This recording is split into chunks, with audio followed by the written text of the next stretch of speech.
परब। आज मी तुम्हाला लाल चण्याची उसळ कशी बनवायची ते मी दाखवणार आहे।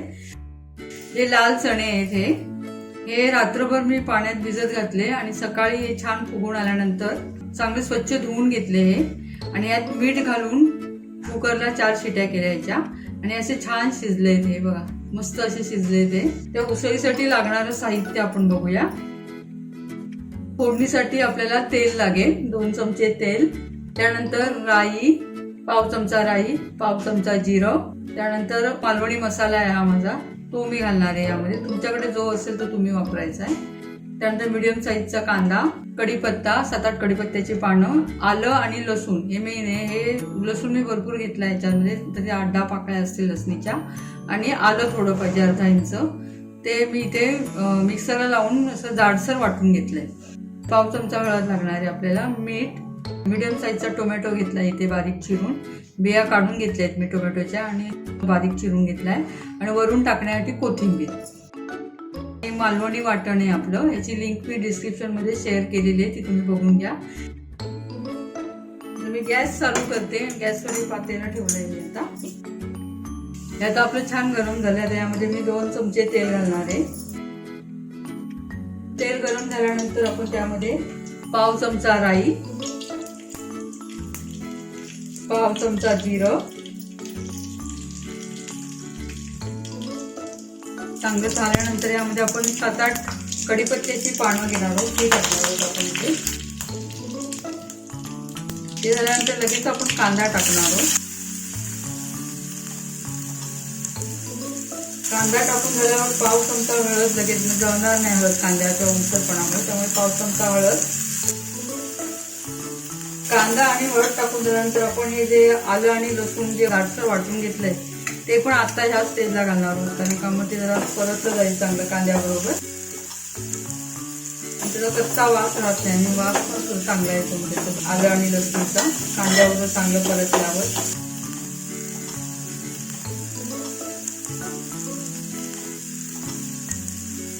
गॅस बारीक ठेवायचा आहे, तर हे सर्व लागेल लगेच आणि कच्चं लागेल आपल्याला, त्यामुळे बारीक करायचं आहे गॅस।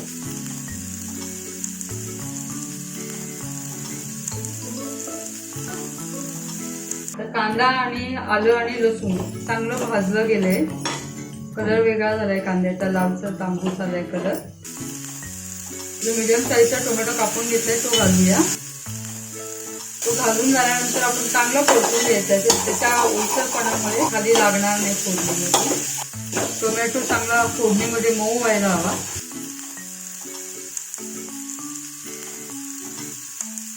दोन मिनिटं मी झाकण ठेवणार आहे याच्यावर।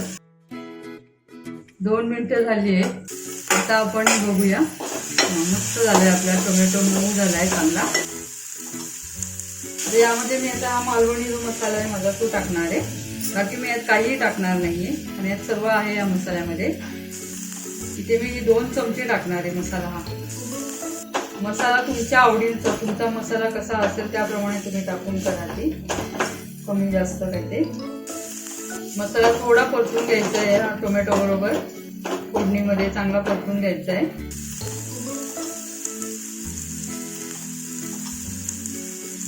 तर थोडीशी मी कोथिंबीर फोडणीत टाकणार आहे, मग वास छान येतो त्याला, मग अगदी नावाला। बाकीची उरलेली आपण नंतर भाजी पूर्ण तयार झाल्यावर टाकणार।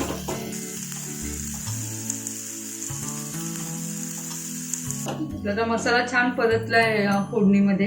आता आपण हे जे उकळून घेतलेले मीठ टाकून उकडलेले चणे आहेत ना, ते आपण घालणार। हे रात्रभर मी भिजत ठेवलेले, त्यानंतर सकाळी याच्यात मीठ टाकलं आणि ते 4 शिट्या केल्या।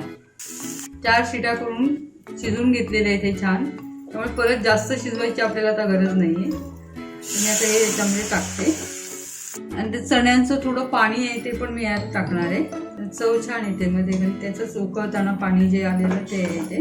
आपल्याला आता खोबरं टाकायचं, वाटण टाकायचंय ना यामध्ये, ते आपल्याला तेवढं पाणी लागणार आहे। आता गॅस थोडा मोठा करणार आहे, कारण का त्याला एक उकळी छान यायला पाहिजे। थोडं झाकण ठेवते मी, लवकर उकळी येईल त्याला। आता छान उकळी आली आहे ना। वाटण तुमच्या आवडीप्रमाणे आपण टाकायचं, जितकी तुम्हाला ग्रेव्ही हवी त्या प्रमाणामध्ये ते वाटण टाकायचंय। तर मी आधी हे इथे 2.5 चमचे वाटण टाकून बघणार आहे किती होते ग्रेव्ही. या वाटणाची लिंक मी डिस्क्रिप्शनमध्ये शेअर केलेली आहे, ती तुम्ही बघून घ्या.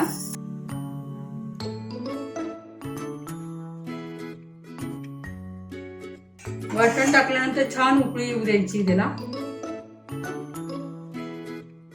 मी थोडं मीठ टाकणार आहे याच्यामध्ये. आणि थोडं मीठ घालताना थोडं बेताचंच घालायला लागेल, कारण का आधी आपण उकडताना टाकलेलं आहे मीठ, त्यामुळे मीठ जरा बघणार एवढं मीठ पुरेला. आणि आता हे तुम्हाला केवढी जाड हवी ग्रेव्ही, पातळ हवी, ते तुमच्यावर आहे. आता तुम्ही पाहिजे तेवढी ठेवू शकता. गॅस थोडा मोठा करायचा आहे. आधीच चणे शिजलेले आहेत, त्यामुळे जास्त शिजवायची काही गरज नाही. फोडणी आणि वाटण जे टाकले आपण ते या चण्यांना छान लागायला पाहिजे, इथपर्यंत आपल्याला उकळायचं आहे ते. आणि ती ग्रेव्ही तुम्हाला किती हवी ते बघायचं आणि असं पूर्ण हे करून ढवळून. थोडी जाडसर हवी असेल तर थोडा वेळ ठेवायचं. जरा उकळून जरा चण्यांमध्ये सगळं मुरलं जातं, ते छान लागतात मध्ये. घट्ट हवे असेल तर तुम्ही घट्ट करू शकता, पातळ हवी तर पातळ करू शकता. यात जर तुम्हाला बटाटा टाकायचा असेल, मी यामध्ये बटाटा टाकला नाहीये. जर तुम्हाला बटाटा हवा असेल तर तुम्ही चणे उकडायला ठेवतो ना कुकरमध्ये, तेव्हा 2 बटाटे सोलून किंवा न सोलता दुसऱ्या भांड्यामध्ये लावलीत तरी चालेल. आणि ती नंतर बारीक करून यामध्ये टाकलीत तरी चालेल, तुम्हाला जर आवडत असेल तर. ते बटाटे पण खूप छान लागतात. आता आपली होत आली आहे भाजी तशी. मी आता ह्याच्यामध्ये थोडीशी कोथिंबीर वरून टाकणार आहे. आता आपली उसळ तयार झाली. मला ही एवढी पातळ हवी आहे, कारण थोड्या वेळाने अजून थोडी ती घट्ट होणार आहे थंड झाल्यावर. आणि एवढी चपाती किंवा भाकरी बरोबर खूपच छान लागते एवढ्या टाईपमध्ये केलेली. ते परत तुमच्या अंदाजावर तुम्हाला कशी हवी तशी तुम्ही. मी आता हा गॅस बंद करते. माझी उसळ तयार झाली आहे. खूप छान लागते चवीला आणि चपाती आणि भाकरी बरोबर तुम्ही किंवा भातावर सुद्धा खाऊ शकता. अप्रतिम लागते ही. तुम्ही नक्की करून बघा. माझा हा व्हिडिओ जर तुम्हाला आवडला असेल तर माझ्या व्हिडिओला लाईक करा. माझे लेटेस्ट अपडेट हवे असतील तर माझ्या यूट्यूब चॅनलला सबस्क्राईब जरूर करा. आता आपण भेटू नेक्स्ट व्हिडिओमध्ये. तोपर्यंत नमस्कार.